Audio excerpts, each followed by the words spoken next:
स्वागत है तुम लोगों का जुजिका नो रोकुनिन के पार्ट 2 में। जैसा कि तुम लोगों को याद होगा, पार्ट 1 में उरुमा के बुलीज मिलके उसके पेरेंट्स का एक्सीडेंट करवा देते हैं और उस चक्कर में उसके पेरेंट्स मर जाते हैं और उसका भाई कोमा में चला जाता है। उसके बाद वो अपने दद्दू के अंदर 4 साल तक ट्रेन होता है। और हाँ, उसके दद्दू थोड़े से खतरनाक व्यक्ति है क्योंकि वो जापान की तरफ से वर्ल्ड वॉर 2 में लड़े थे। एंड जस्ट लाइक अपने मैनेजर की, उनकी भी एक स्क्वाड थी जो की थी किटायामा कॉर्प। और अपने दद्दू के अंदर ट्रेन होने के बाद वो एक दिन घर जा रहा होता है और वो देखता है कुछ ऐसा सीन। फिर उरुमा उस बंदे को मारता है और जान से ही मार डालता है। फिर कुछ टाइम बीतता है और अपने फर्स्ट टारगेट सेनकोजी पर थोड़ी सी नजर रखता है, ये जानने के लिए कि वो अच्छा है या फिर बुरा। मेरा मतलब है कि उसके दद्दू ने कहा था कि जो भी बंदा बदल चुका है उसे मत मारियो, तो उसको ये जानना है कि सेनकोजी अभी बदल चुका है या फिर नहीं, क्या अभी भी वो बुरा है। और उरुमा को नहीं पता कि वो अच्छा है या फिर बुरा। बट कुछ टाइम के बाद सेनकोजी उसके पास आता है और कहता है, भाई तू संडे को फ्री है क्या, मुझे कहीं घूमने जाना है, तू मेरे साथ चल ले। और उरुमा उसके साथ चला जाता है घूमने के लिए। लेकिन सेनकोजी आजुमा के साथ मिलकर अपने उरुमा को बेहोश कर देता है। ये आजुमा वही लड़की है जिसे सेनकोजी ने उस गेंडे से बचाया था। खैर, फिर जब उरुमा की आंखें खुलती है तब वो देखता है खुद को और आजुमा को बंधा हुआ एक रूम में। और हाँ, पिछली वीडियो में मैं बताना भूल गया था कि आजुमा इसके साथ क्यों काम कर रही थी। तो वो गेंडे वाला तुम्हें सीन याद होगा, वो इस हरामखोर ने रिकॉर्ड करके रख लिया था, इस वजह से उसके साथ काम कर रही थी। बट ना इसने दोनों को ही बांध कर रख दिया है। बट अपना उरुमा उससे इजीली आजाद हो जाता है और सेनकोजी को बेहोश कर देता है। और अभी पार्ट 2 शुरू होता है जहाँ पर सेनकोजी की आंखें खुलती है और वो देखता है कि रूम में बहुत गर्मी है और सामने खड़ा है उरुमा। फिर उरुमा कहता है, congratulation, you are the first one. जिसके बाद सेनकोजी नोटिस करता है कि टेबल पर एक पिलर रखा हुआ है। लेकिन तभी उरुमा एक एयर गन लेके आता है और कहता है, ये उसी मॉडल की एयर गन है जिस एयर गन से तू मुझे टॉर्चर किया करता था, जिस वजह से मुझे मेरी सर्जरी करवानी पड़ी थी। उसके बाद उरुमा उस एयर गन को उसकी आंख के पास ले जाता है और इसकी फट जाती है लिटरली। फिर ये कहता है, आई हैड नो चॉइस, कि उन चांद ने ये मुझे करने को कहा था, उसने मुझे मैनिपुलेट किया, तू मुझे पुलिस के पास ले चल, मैं उनके सामने सब कुछ सच सच बता दूंगा। फिर उरुमा कहता है, अबे तूने नोटिस नहीं किया क्या, इस रूम में बहुत ज्यादा गर्मी लग रही है तुझे। फिर हमें पता चलता है कि उरुमा के दद्दू ने उसे एक टेक्निक सिखाई है, पीलिंग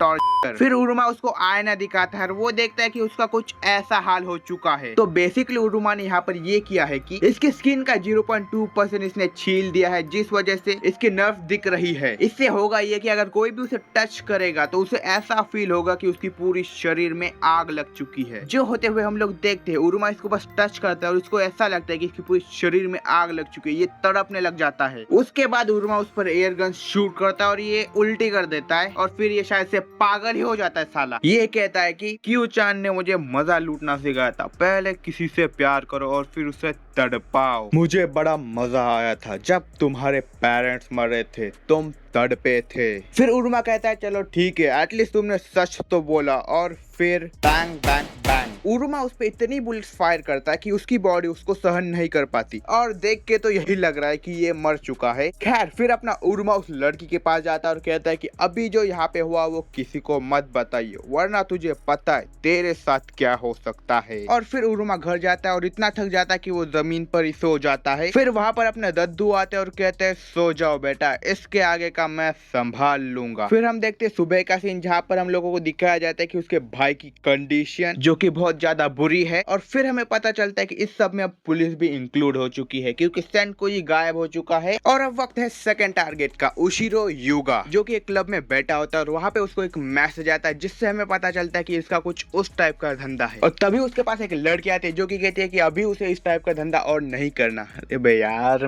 मैं ये जो वर्ड यूज कर रहा हूँ। खैर, फिर युगा उसको साइड में ले जाता है और उसे किस कर लेता है और फिर बाद में उसको काट लेता है और फिर जबान के नीचे लाइटर लगा देता है भाई। खैर, फिर वो लड़की उससे माफी मांग लेती है और ये साला उसको हक करते हुए बोलता है, आई नीड यू, मुझे तुम्हारी जरूरत है।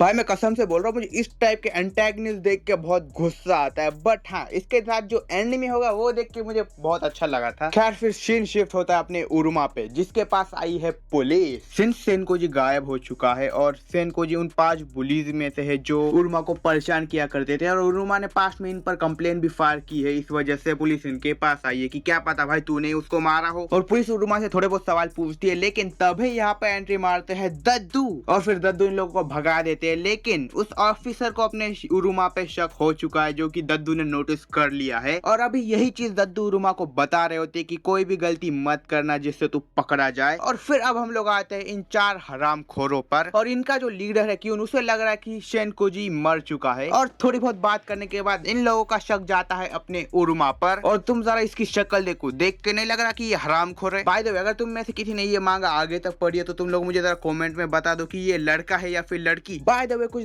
दिनों के बाद का सीन जहाँ पर युगा के बिजनेस के अंदर एक और लड़की ज्वाइन हो चुकी है, और वो है आजुमा। ये लड़की हमेशा खतरे में ही पड़ती है, पहले वो गेंडा, फिर सेनकोजी और अब युगा। और अभी तो तुम लोग सिर्फ रुको, आगे जाके ये और खतरे में पड़ने वाली है। और अभी ये जिस जगह पे होती है वहां पर एक बंदा उसको हरास कर रहा होता है, और उसके बाद वो वॉशरूम में चली जाती है उससे बचने के लिए। लेकिन वो बंदा वहां पर भी पहुंच जाता है और उसके साथ करने वाला ही होता है। लेकिन तभी वहां पर आ जाता है युगा, जो कि आजुमा को पीट पाट के बचा लेता है और फिर कहता है कि आज के लिए इतना बस है, तुम घर चली जाओ। जिसके बाद आजुमा शायद से घर चली जाती है। और अब हम आते हैं इस बंदे की असली हरामखोरगिरी पर, जहां पर हम लोग देखते हैं कि इसने अपने घर के अंदर अपनी गर्लफ्रेंड को बांध के रखा है, और ये अपनी गर्लफ्रेंड को काइंड ऑफ ऑब्जेक्टिफाई करता है, एक टूल की तरह देखता है, और फिर ये उसके साथ करने लग जाता है। और तुम्हें मैं रिमाइंड कर दूं कि ये सब उस लड़की के मर्जी के बिना हो रहा है, तो समझ जाओ ये कितना डार्क है। और जब युगा ये सब कुछ कर रहा होता है उसे लगता है कि कोई उसे देख रहा है, और हाँ ये सच है क्योंकि उसको देख रही है आजुमा। बट खैर आजुमा तभी वहां से भाग जाती है। और फिर हम देखते हैं नेक्स्ट डे का सीन, जहाँ पे उससे मिलने आया है